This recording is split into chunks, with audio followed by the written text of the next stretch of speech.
We're going to start here and take this caliper off the back, get the knuckle off the rear suspension control arms, and get them over into my little work area where I can take a look at everything.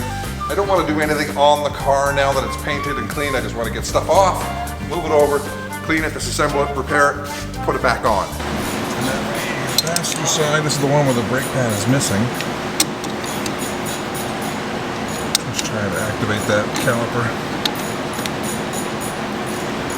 Nothing's going on there. See, it's stuck to.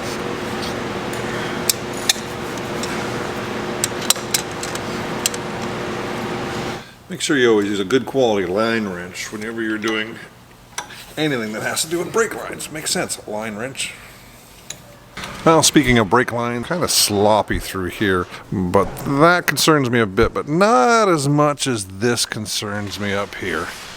Oh, what's that? That's a compression fitting. That is not supposed to be there. That is not meant for brake lines, folks. Who put this kind of crap in here? Anyways, gonna have to rebuild these brake lines from front to rear. Now, I don't mind telling you, I was getting a little tired of the engine and transmission only. And I don't think you realize it, but part 12, well, it was really an exercise in self-control. Because I really wanted to be over here, because this is more my speed. I'm not an engine guy. I mean, I'll do it, but it doesn't really float my boat, so to speak.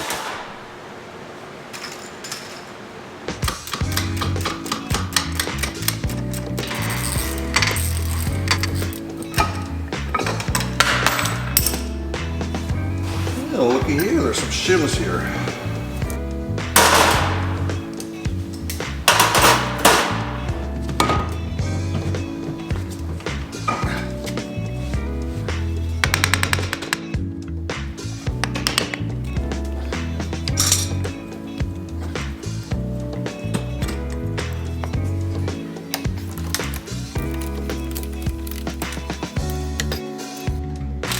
Disassembling the rear right suspension was actually pretty straightforward.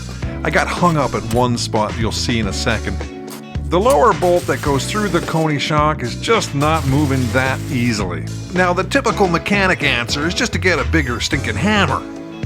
But not on my freshly painted Ferrari. We've got to use a bit of finesse here. Tap, tap, tap, and remove the whole thing and get angry with it somewhere else.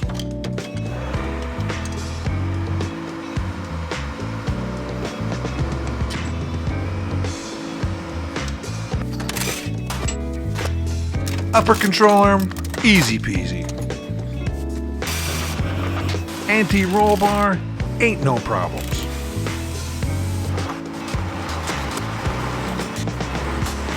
Alright, so I'm trying to get the control arm off, as you can see, but I've got this bolt that's trapped right here.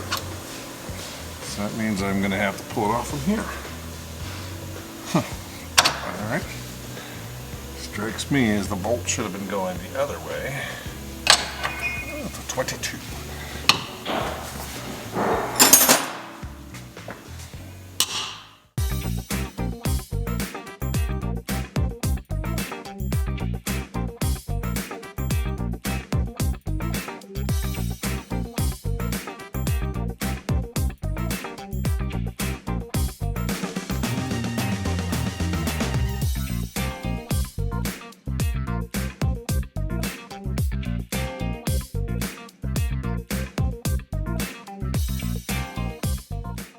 Passenger rear upper control arm. Passenger, yeah, that's the right one. Anyways, before I start pulling these bushings out of it, I'm actually going to just take it to the sandblast booth and give it a good cleanup, just so I can see what I got. Now, I bet you thought I was going to stick my GoPro in the sandblast cabinet. No, I like my camera too much. How about some chunky monkey dance while you wait?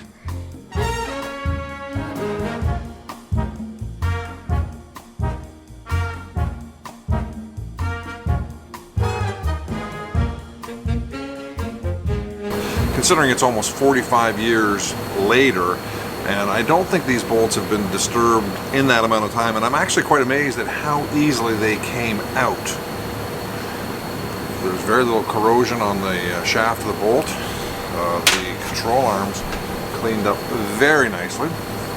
And that was just a quick little sandblast. Imagine if I spent hours on these, but got a little bit more sandblasting to do on them, but for the most part I've got enough so that I can see what I'm doing. Now I have to cut out these bushings, and these are something I've never done before, but it doesn't look like rocket science. But each one is tack welded in 2 spots on each side, and I have to undo the tack welds, push the bushing out, and then push the new one in.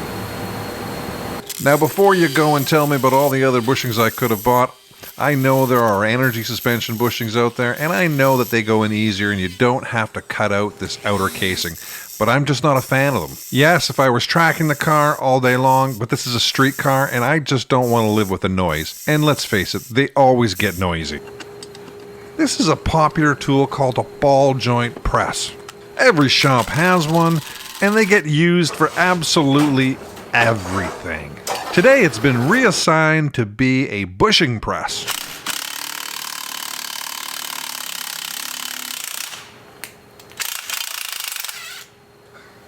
It took a little bit of fussing around to figure out the procedure, but basically the black cone just kind of bumps it a bit.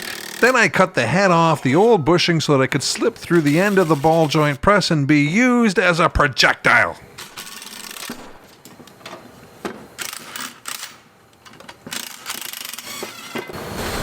So I was looking at this bushing right here, bushing and bolt assembly, and I was trying to see if this was just a little bit sloppy. I just called the supplier of these and just to check it out, but there's about 5 thousandths more in this one, and I think I'm just being fussy, so I'm just gonna give it a try the way it is. Alright, so behind me is the upholstery that I've taken out of this, the old Chevy pickup. It's got to go to the upholstery shop tomorrow because the customer wants a different color and just wants a firmer seat. So I'm also going to make a double trip there, and I'm going to take my stuff. So I'm just changing gears for a second, and I'm just going to take the center console out of the car right now because it needs some assistance too. It's kind of gross. First off, I had to get this knob off, and I can't believe how many turns it took. It was like the knob that kept giving. Next up are these heater sliders, right out of the 70s.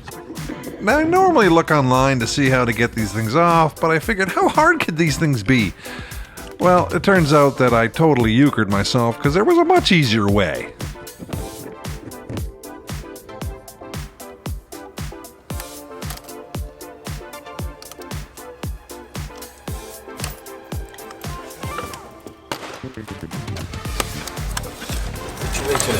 Trying to get the center console off.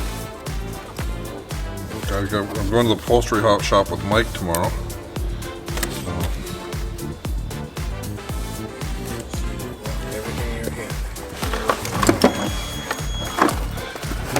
Looks like if I take this out, who just came in?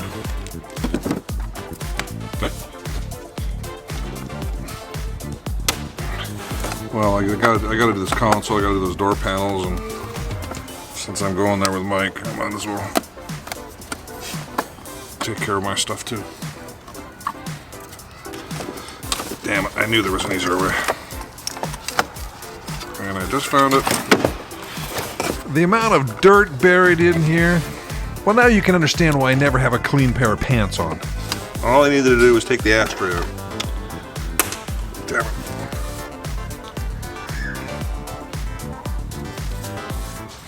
Alright, so this is the lower console. It's the wrong color, but man, these things are expensive. And I need to reupholster the door panels anyway, so I just got one that is solid. I've got a couple little things I got to repair, and I got to repair that right there before I send it out for a reupholstery. Alright.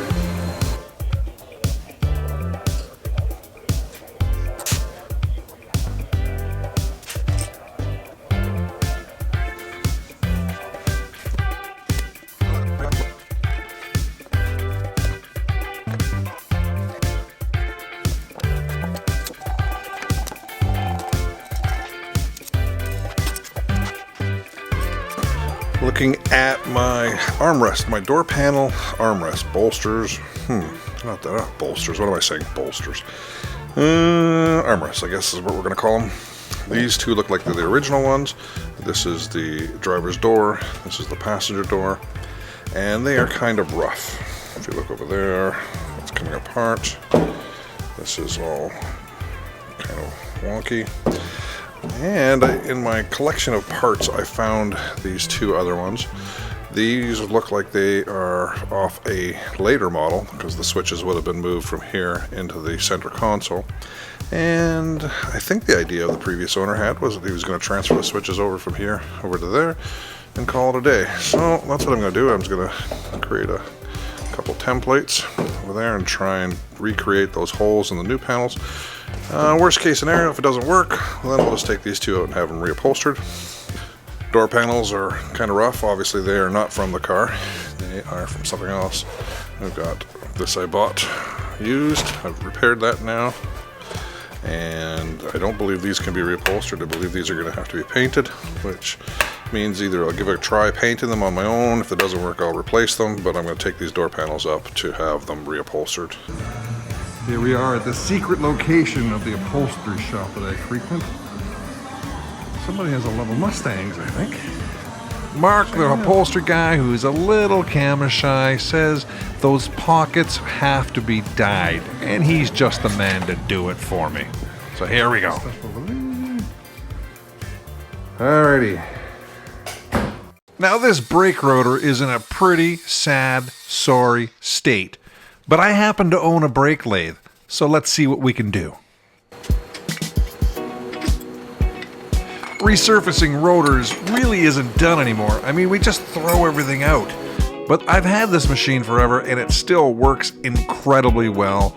And considering the brake rotor I'm putting on it is probably of the appropriate generation, hey, let's use it and see what we get.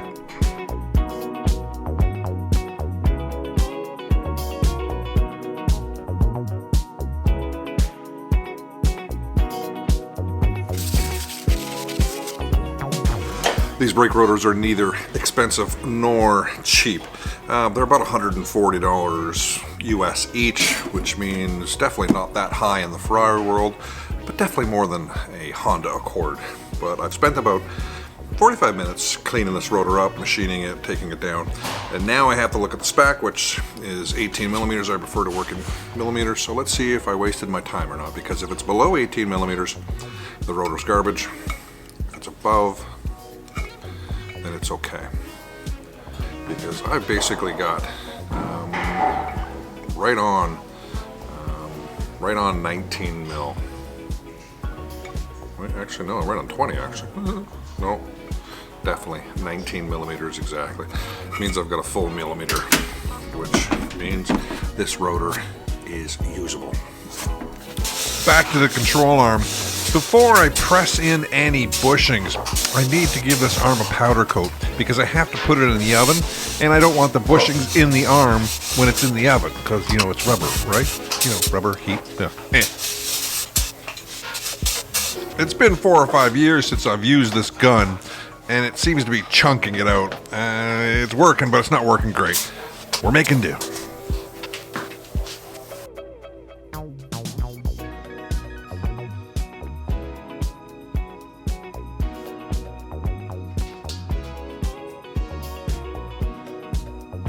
What's that? An oven? What is this, a cooking show now? Well, since you mention it, why don't you check out my girlfriend's cooking channel at the link above.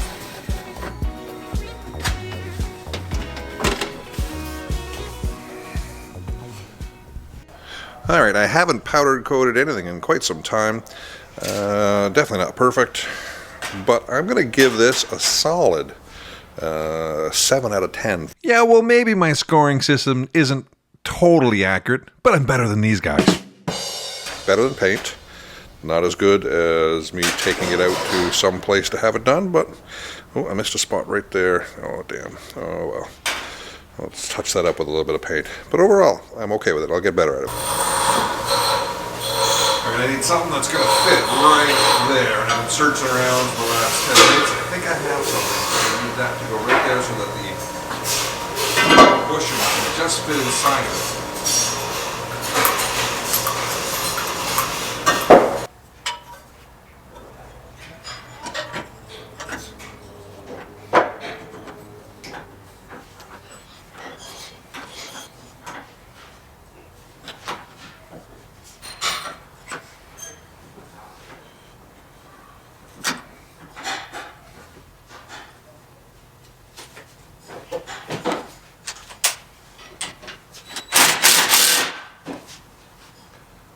Oops.